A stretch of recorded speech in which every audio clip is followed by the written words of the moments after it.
this class, I will be discussing the interview techniques, different techniques of interview, different ways we can prepare for the interview.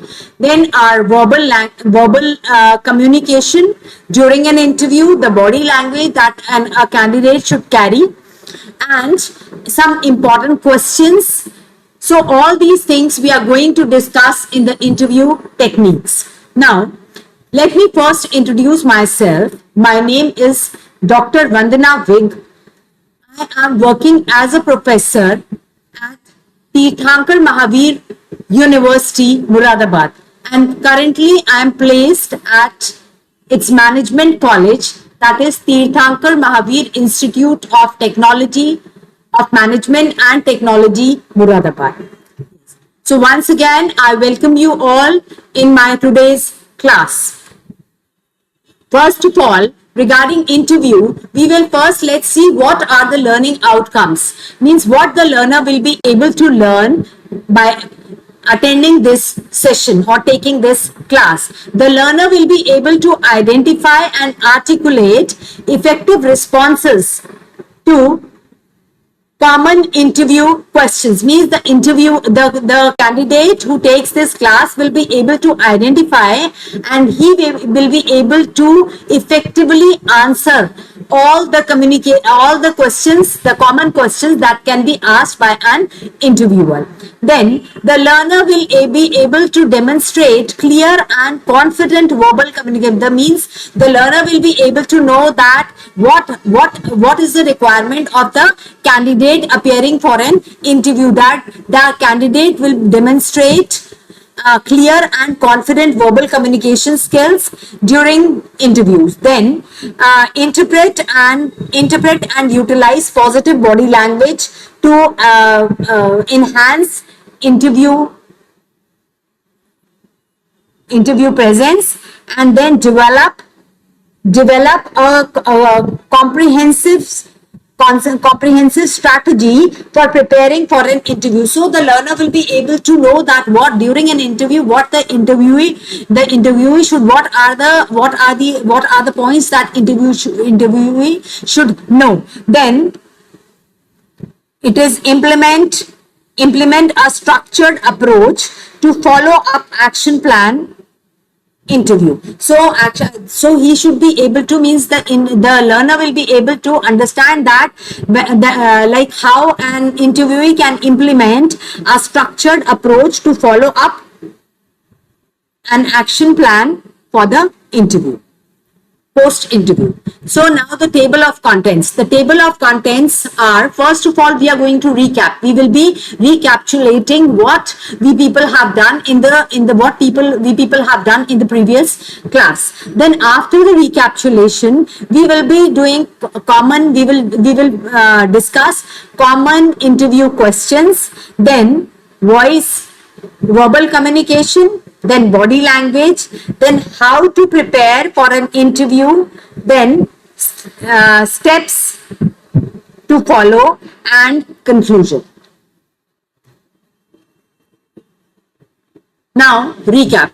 In the previous session, we people have discussed what is an interview. Means what is an interview? Obviously, in this class, when we are discussing about the interview techniques, we need to know that what is an interview. So what we had learned, the definition of interview, that is a structured conversation where the interviewer asks questions and the interviewee responds. So what is an interview? It is a structured conversation, a conversation that is being held in a formal setting where the interviewer, he asks questions and the interviewee, he answers to those questions. The aim of this interview is that, or the aim of this formal conversation is that the interviewee, he wants to get a job, and the interviewer, he wants to select a person, a candidate for his company.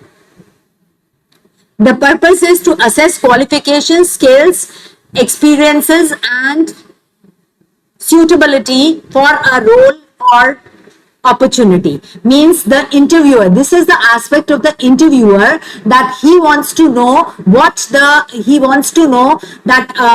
the academic qualifications, what are the professional qualifications, the experience, the skills of the candidate. Whereas on the other hand, if we see from the angle of the interviewee, then the interviewee wants to find out that what is the job profile, what is the situation or the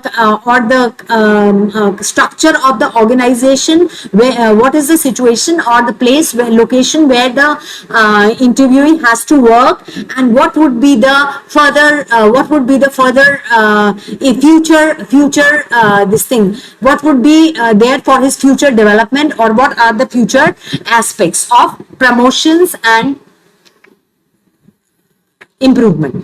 Then we had discussed different types of interview, and in different types of interview we had discussed job interview, then academic interview, informational interview, then we had exit interview, research interviews, and in the job types, job interview types also we had discussed a lot. Like we had discussed the different types of jobs, that is the job interviews that can be conducted, means individual face-to-face interview, then individual interview, or one type is panel interview, then we have telephonic interviews, then video conferencing interviews, then we have interviews in formal setting. So all these kinds, then stress interviews are also there. So all these are different types of interviews which means the structure of those interviews are included in job interviews. Means job interviews can be conducted in different formats, means according to the requirement of the company or the organization. That it could be an individual interview, means one-to-one interview, or it can be a panel interview, it can be a stress interview, or it can be an exit interview. So all these different types of interviews, they all means that was the different types of structure of job interviews. Means job interviews can be conducted in all those different types. Then after the job interviews we have the academic interviews, and these are for academic interviews are basically for admissions or for we can say scholarships, when the students are being interviewed either to get admission or for scholarship. Then we have informational interviews. Informational interviews are the ones which are there to gather information. Means when if these interviews are basically to these interviews are conducted to gather information from a particular person on any particular aspect. Then exit interviews. Exit interviews are there which are being conducted when an employee, he leaves the organization. So the HR department, or it is the protocol of the company to take the feedback of that employee, means how was his working experience, and what were the problems, means positive and the negative, both the aspects of his working tenure, and then means what the reason for his exit, that why he wants to leave the company. And then based on the information which is collected from the employee, the person, the organization or the HR personnel, they try to make improvement in their company, in the policies of their company. And the last one here is the research interview. The research interview is basically, it is conducted for research purpose, and the research purpose can be academic research, or it can be a company's research also. Like when people are called and they are being asked, like means the new in an organization, when the employees are one-to-one, they are called and they are means a feedback is taken about the new software that has been incorporated or the new policy adopted. So that is also a research part of a research interview.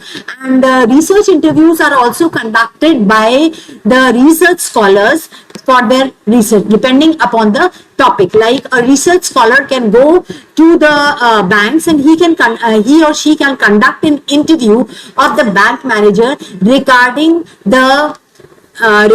the policy, the savings policy of the customers in general. So these are all different types of interviews. Now the structure of an interview means, in the beginning the structure is divided into 4 parts. That is the introduction, the background information, the question and the answers, and the conclusion. Now first is the introduction, means when the interviewee, when he sits in front of the interviewer or an interviewer panel whatsoever.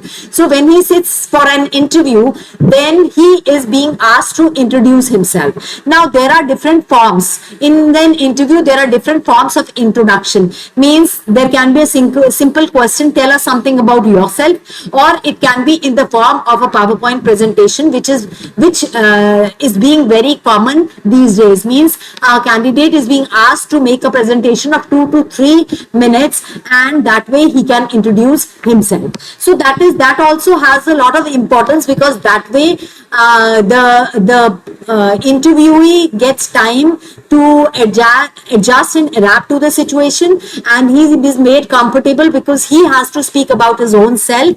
Then the interviewer, when he tells about his own self, he's confident, he is composed, and that shyness or the fear that gets over, he gets rid of that.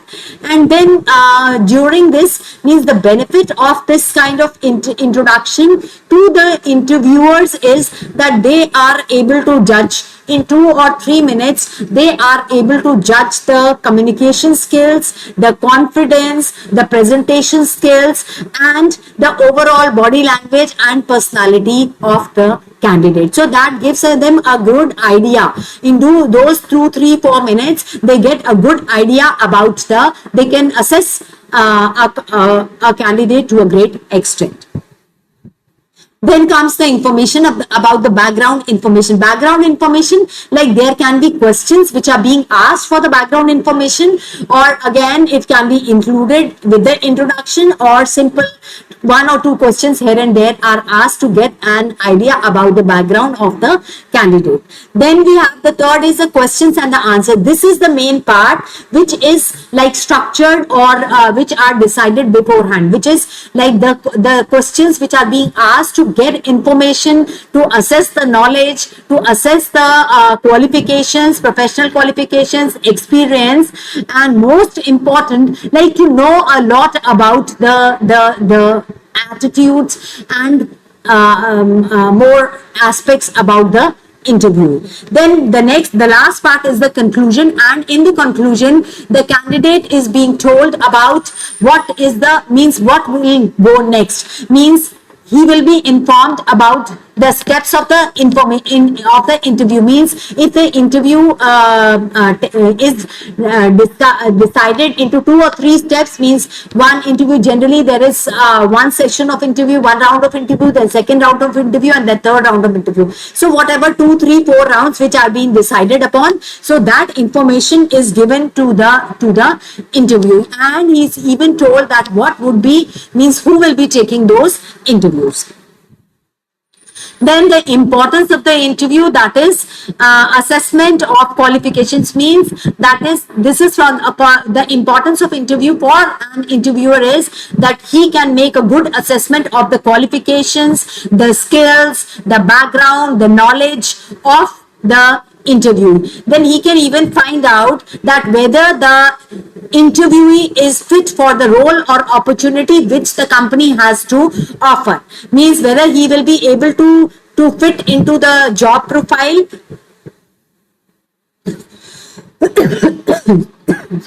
or the role which the company is looking forward to. Then two-way evaluation, means it is a two-way evaluation. Means I have discussed the evaluation of the interviewee from the angle of the interviewer, but then the interviewee also evaluates certain things, that what are the policies of the company, what is the structure of the company, Then he gets to know about the people, like what is the working pattern, what are the people, the time, the location, the work culture. So all these things the interviewee also gets to know about the company for which to company with which he looks forward to be associated. And then decision making means it is interview. The importance of interview is that it helps in decision making. The decision making on both the ends, means interviewer also and the interviewee also, means the interviewer has to decide that whether the candidate is suitable for the job or not, and the interviewee has to decide whether the job is suitable for him or not. So this was all about the importance of the interview, which we people had discussed at length in our previous session. Then the last part of it is like common interview questions. Means the common interview questions are, tell me about yourself. Means these are the common interview questions which the interviewer asks the interviewee. Then strengths and weaknesses. Then there are questions that why he wants to work here. Then describe a challenging situation, and then where do you see yourself in 5 years? So these are some common questions which an interviewer asks the interviewee. So after this we even in the previous session we had even discussed about the do's and don'ts of an interview.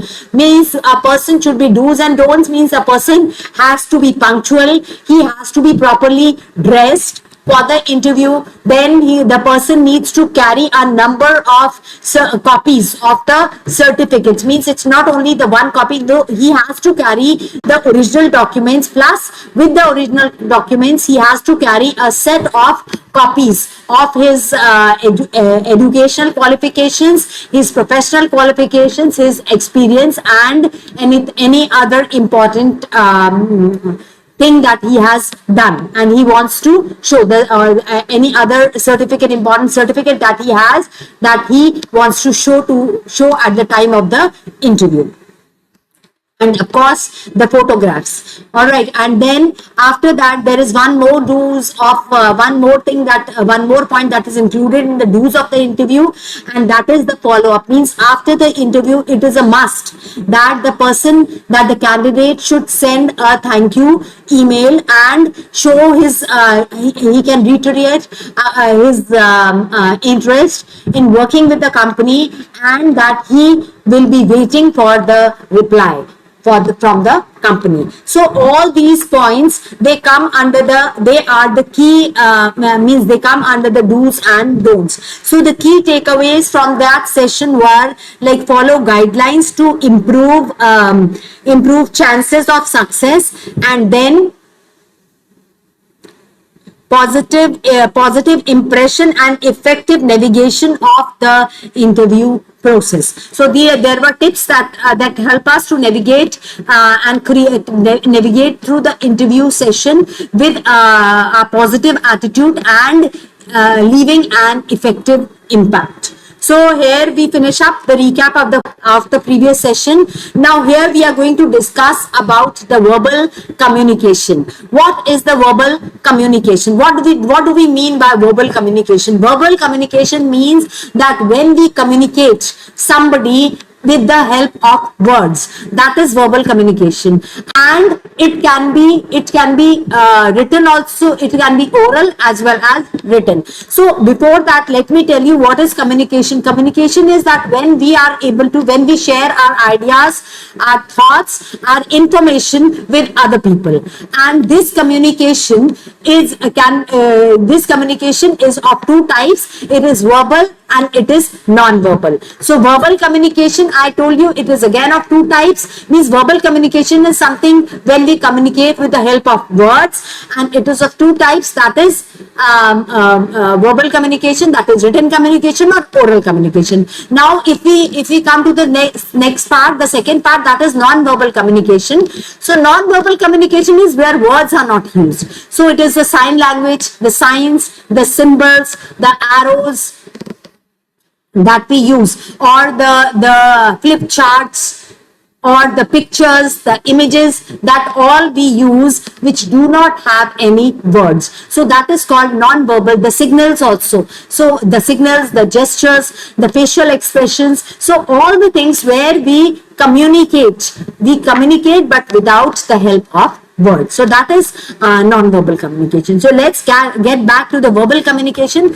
Verbal communication is very important, specifically the spoken one, because in for an interview, verbal spoken communication is implied, is utilized. So spoken communication, there are, means when we speak, when we express our views in the oral mode, that is called the spoken communication or the oral communication. So when we communicate our ideas, our views orally.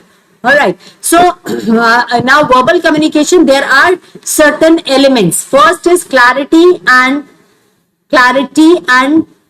conciseness. Means clarity and conciseness are most important, the key elements of communication. Now let's first talk about clarity.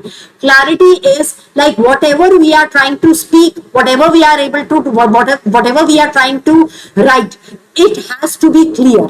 Means the sentence structure, the grammatical expression, the grammatical construction, the spellings, the words, and the handwriting also. So whatever we are writing, that has to be clear, that has to be, means it should be easily understood by anyone. So in the same manner, whatever we are trying to speak, the expression should be very clear. Means the language, the means here, because we are talking about the oral communication, so the spoken part, the speech part plays an important role in it. So the speech has to be clear. Means whatever we are speaking, it is not that the other person is not able to understand. Means the pitch, means the elements of the speech, that is the pitch, the volume, the pace, the articulation, okay, the stress and the intonation, they all have to be proper. Then only it will be clear what we are speaking. Like if we are not very confident, and if we are just, means our volume is very low, or if our pace is very high or our pace is low, so that would create a negative impression. Means if the person is not able to understand what the candidate is speaking, then obviously whatever the person is speaking, then it will not have a positive impact. So clarity is very important while speaking. Then second is conciseness. Conciseness means whatever is being said, whatever is being spoken, that has to be to the point. That should be to the point. To the point means concise. Means, and conciseness includes brevity also. Means like the sentence which can be finished in one word, the information which can be finished in one sentence, it should not be elongated in 3 to 4 sentences. So it has to be the information which is to be provided. It should be brief, it should be crisp, and it should be concise. Conciseness also means that the use of words. The use of words, so that the length of the sentence can be reduced. Like we can use like one word substitution. One word substitutions can be incorporated in the speech, so they can shorten the length of the sentences. So clarity and conciseness, because today nobody has time to listen to unclear expressions, and nobody has time to listen to long conversations. Means everyone is running short of time, and they want that complete information should reach them in brief and concise manner, and obviously clear manner. Then second is confidence. Means the person, because these are the elements: clarity, conciseness, confidence, positivity, and professionalism. All these are the things which are key elements in speech also. So when we talk about confidence, means if a person is nervous, if a person is of shy nature, and if he is nervous, then such a candidate will not be able to send across his message clearly. So first of all, a person needs to overcome his nervousness, and that can be done by practice, because when a candidate is going for an interview, he needs to reflect confidence, because if he lacks confidence, he will tumble down on certain words, certain expressions. He will not be able to clearly send across his information that he wants to speak. So there will be a lot of problems. Means in nervousness, a person can forget or the important points also. So even if a person has a lot of knowledge, if a candidate has a lot of knowledge, but if he is not confident, then he will falter at public speaking stage. And interview, giving an interview, that is also a sort of public speaking, because most of the time there are 2, 3, 4 or more people sitting in the interview panel. So the confidence is a must, and confidence can be gained through different things that can be adopted, like through different measures. That is, means a person can practice. Means the candidate who has to go for an interview, first of all, he can practice in front of mirror. Means how he speaks. Means he himself is the best judge. He can gauge himself. He can monitor himself and check that how he is speaking, what is his body language, what are his facial expressions, means whether he's using a lot of gestures or not. So all these things can be monitored by a candidate himself, and wherever there are problems, he can correct himself. So that way he will enhance his confidence. Then second is, if he himself is not capable, then he can take the help of his friends, neighbors, family members, or any confederate he can trust upon. So that person can also can tell him about his shortcomings, or the areas where he can give the feedback of the areas where the candidate needs to improve. Then another thing is that a short recording can also be done, and the candidate can see his recording, and then he can improve himself.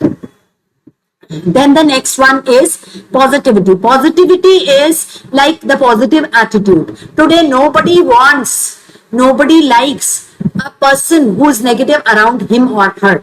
Means if I talk about myself, if there is a person who radiates negative energy, who has negative views, negative attitude, then I would not like that person around me, because that person, he breaks the confidence, he in one way or the other, he harms the other person.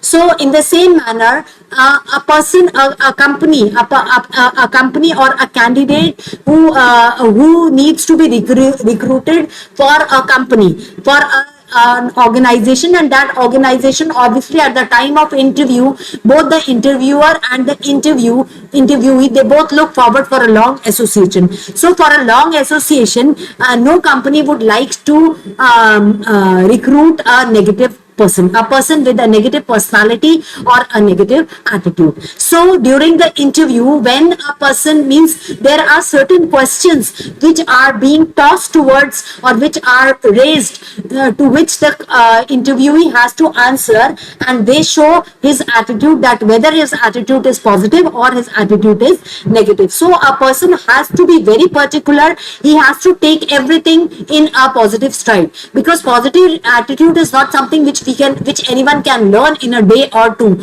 Positive attitude is something which needs to be adopted, which needs to be cultivated and practiced for a long time. Means knowingly, purposely shunning off the negative thoughts, the negative feelings. So a person should reflect positive attitude. Then the last is professionalism. Professionalism needs to be adopted in everything. Professionalism in speech, because speech means like we might be discussing it in we'll be discussing in detail also.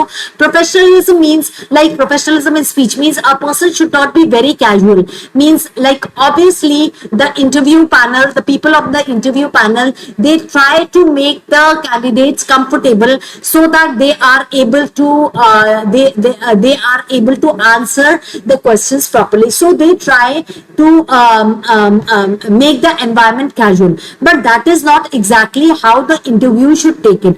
The interviewee should follow complete professionalism, right? Then if sometimes the interviews are long, so then in that tenure also, if the tenure is long, then the interviewee and interview, they tend to become free, and they know each other, and sometimes they can connect on different things, means the place they belong to, means somebody can be there who can belong to the place of the candidate, or the same likings, or reading the same books, anything, or working in the same organization, so anything. But then in that case, the interviewee has to be very, very careful that he reflects professionalism. He should not leave his professionalism. He should not adopt a casual attitude. He should not be free with the interviewers.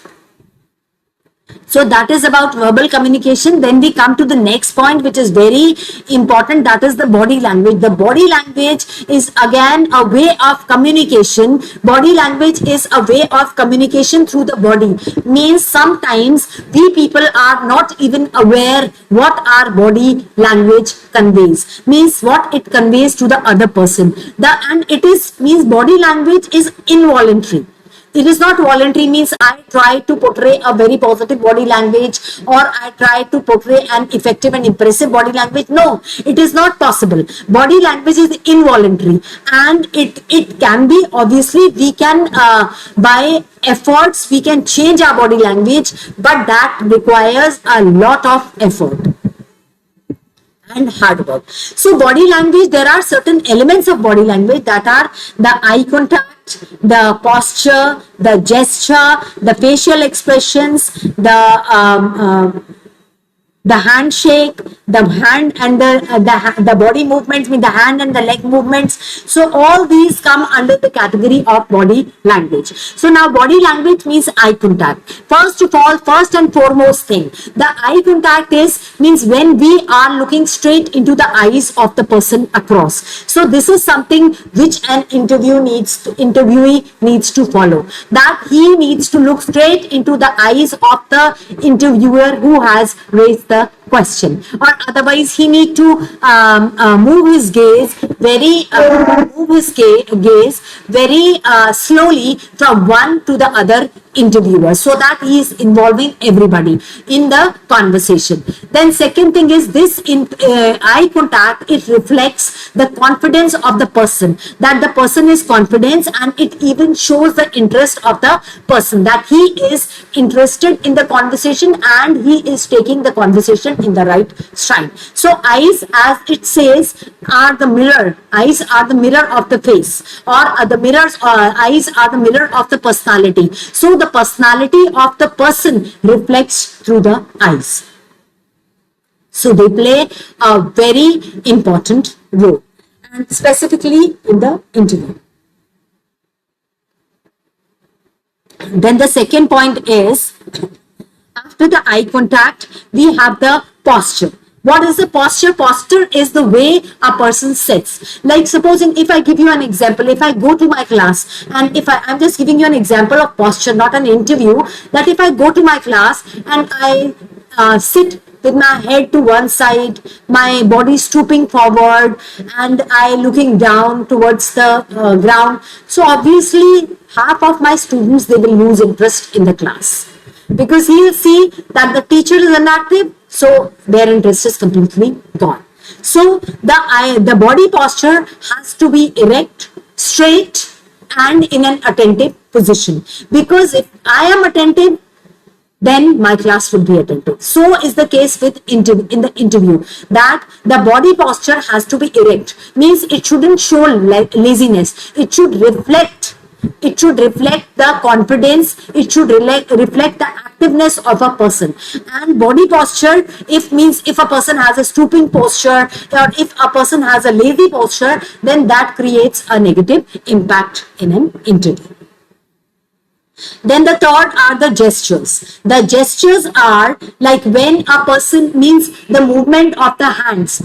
When the person moves the hands, so that is the hand movements, means when we are moving our hands from one side to the other, or when we are using our fingers, and when we are using a lot, or we are using our head movements, means shaking or nodding our head from one side to another, or these all are gestures. So that should not also be done too much while in an interview, because the interviewee should keep in mind that he is not taking a class where these free gestures are important, or he is not in a casual discussion or a conversation that he can move side to side or use a lot of gestures. So his gestures should be restricted, and he should sit straight and answer the questions that are being asked.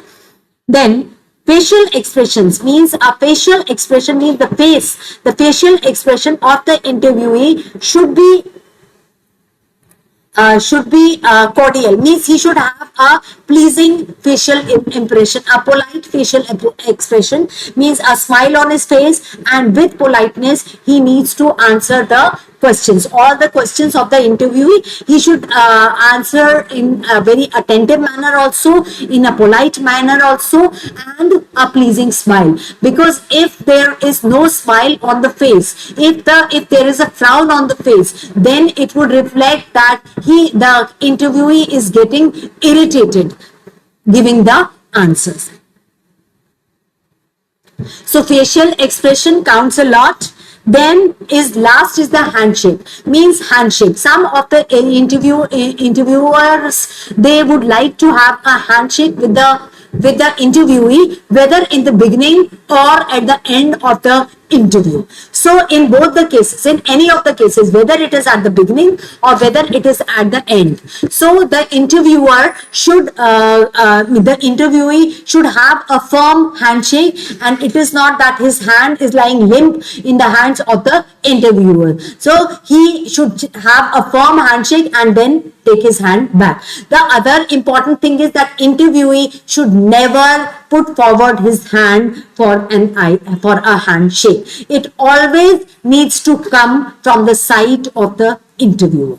So there are cases that most of the cases the interviewers, they might not go in for the handshake, but then that also is okay. That depends from the culture, that varies from culture to culture of a person. So we have discussed a lot about body language and the verbal communication. I hope that these 2 points are clear to you. These two, whatever we have discussed till now, that you have been able to comprehend. Now we come to the next topic, that is the next part, that is how to prepare for an interview. There are many things that we need to prepare for an interview. We need to prepare for an interview, that is that is like what things we should keep in mind while preparing. The first thing, there are certain points like what is the purpose of the interview, what is the interview all about, how we should answer. So all these things, they should be kept in mind while preparing for an interview. So first and the foremost is the purpose of the interview. Means the interviewee should find out what is the purpose of the interview. That is, means the interview is what is an interview? The interview is a conversation in which the candidate and an employer, they exchange information, and the objective is for the interviewer, the objective is hiring, to find out, to judge that whether the candidate is up to the mark, means he is suitable for the job which has been created or which is there in the in the company. So he has to check the suitability of the person at different angles, means his academic qualifications, his professional qualifications, his experience, his attitude, his communication skills, so on all, means whether he is suitable for the job or not. And on the other hand, the interviewee, he has to find out that whether that job is suitable for him, whether the job matches his requirements, his salary expectations, the location and the nature of the work, the culture, whether all is suitable for him or not. So all these things are there. So this is the purpose of the interview, and this purpose of the interview can be found out. The employee has the employers means how we can, means how the employer can find out about it. So the first thing is, that is what candidate has to offer. This is something which is of prime importance, means the interviewer wants to know that what the candidate has to offer, means what are the qualifications of the candidate, what are the professional skills of the candidate or the professional qualifications of the candidate, what are his abilities, his basic knowledge. What is his basic knowledge, means what does the candidate has to offer. So all these things, what the candidate means, this all the candidate has to tell about himself in the questions that are being raised. Then who he is, means the interviewer wants to know who he is, means the personality. What is the personality of the person? What is the character of the candidate? What are his interests? That the candidate needs to know. That is his personality. Means whether he is a person of a good personality, a positive personality or a negative personality, whether he has a positive outlook or a negative outlook. So whether he is an active and energetic person or he appears to be a lazy fellow. So all this comes to know about all this, the interviewer wants to know about the candidate. Then what his character is, means the character can be gauged through different questions, means the questions are structured in a manner that the candidate has to answer, and the answering of the questions, means the answers can reflect his personality. These are, means character gauging questions are very commonly found in the psychological arena, means from the psychology, such questions can be taken which help in testing the personality or the character of a person. Then the interest, means interest talking about the hobbies, talking about what a candidate does in his free time, what he likes to do, what are his likes, what are his dislikes. They all tell about the interest of a person. So